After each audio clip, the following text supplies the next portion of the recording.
Không. Tapi saja.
Đây là câu này.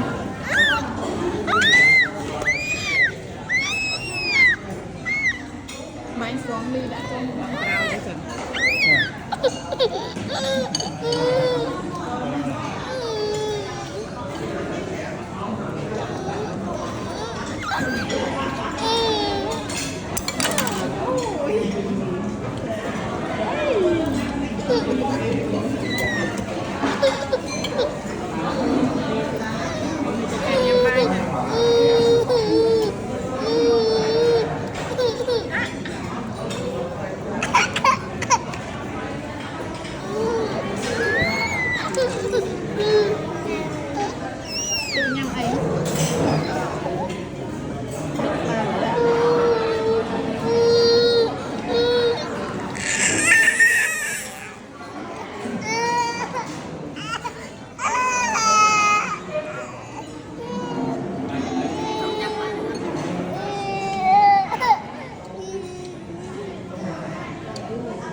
Vui hả? Ông cao như nhâm ăn đi.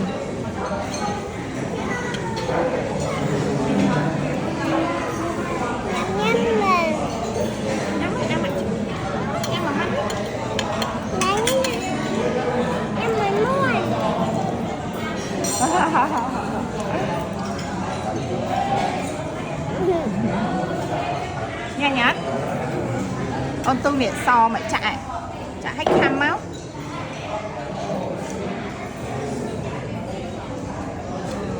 Ơi thuộc vào mặt ông tu khăm chân tư.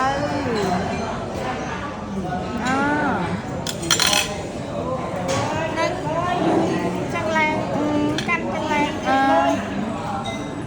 Chút luôn nó đỏ chút luôn này chút cái đan.